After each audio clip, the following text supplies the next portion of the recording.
Hey, what's up guys? Today's recipe is all about carrots. And with them, I'm going to be showing you how to make this silky smooth carrot soup with a sprinkle of crispy sweet Vadouvan granola right on top. So let's dive into the recipe.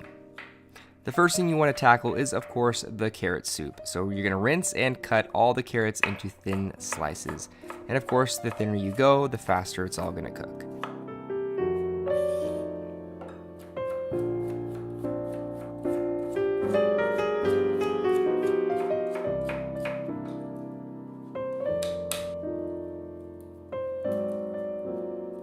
Next, you're going to get a 2-quart sauce pot or a small stock pot on medium to high heat.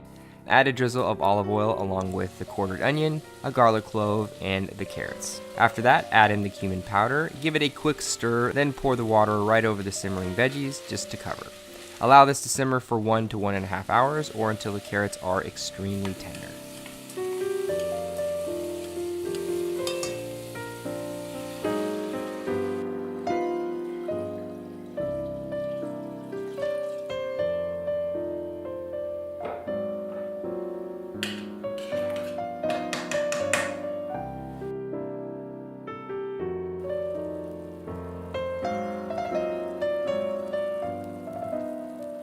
While the carrot soup base is bubbling away, you can whip up the crispy sweet Vadouvan granola.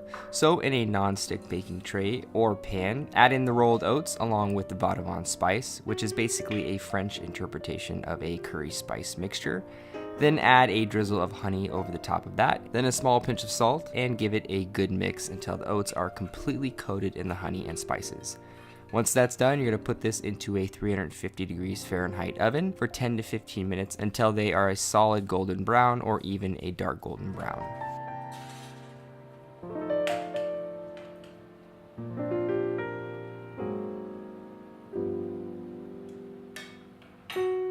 Alright, so now that the soup base is very tender and ready to be pureed, transfer the base to a blender and puree on high speed until very, very smooth.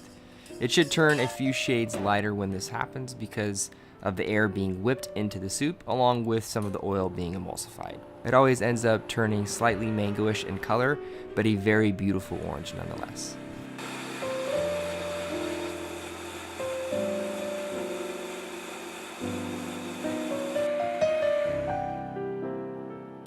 Once it's blended, you could of course strain it if you feel like there's any lumps left over in the puree. But you're going to return it to the same pot, put it back on very, very low heat just to keep it hot in the meantime. But this is also a good time to taste your soup for salt and any finishing touches before you plate.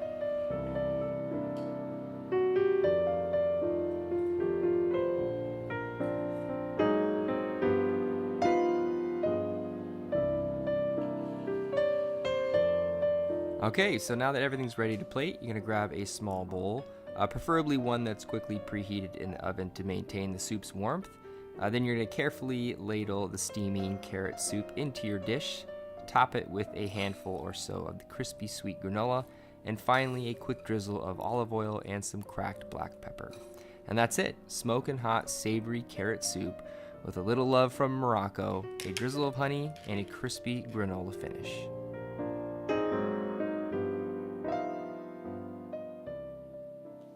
Well, that was fun.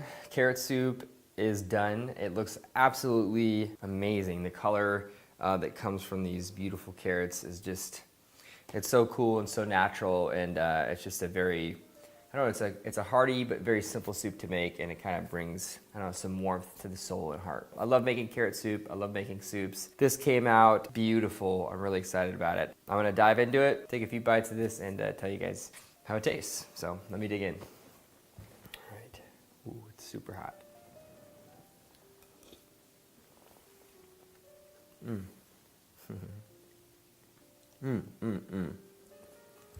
The granola is super crispy. I don't know if you can hear the crunch. It has that little bit of sweetness from the honey that pairs perfectly with carrots. Honey and carrots are just a wonderful combination, and just almost any root vegetable pairs well with honey. The Vadouvan spice, wow, just adds a beautiful savory element to this that is unique, but also, I don't know, just, you know, packed full of flavor. Really, really good. I would say the only thing that's missing in this is maybe a little bit of acidity.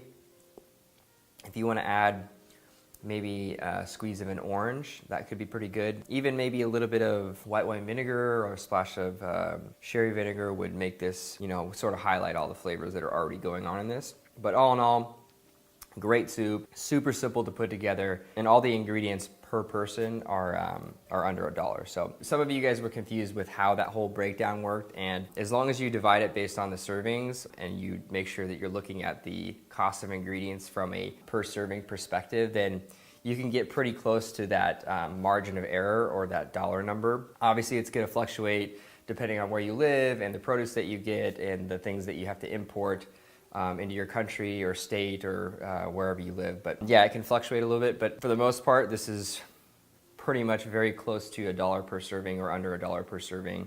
If you guys want to check out the charity that I'm supporting during September, make sure you check the description box. It'll have all the links that you want to check out. And I'm really excited to see sort of what's left over in my weekly food budget. It's going to be kind of a test. It's going to be for a great cause, and I'm excited to start it. Well, hope you guys enjoyed this recipe. If you did, make sure you thumbs up this video, comment down below for future video requests, things you want to see on my channel, subscribe at the end, and I will see you guys next time. Later.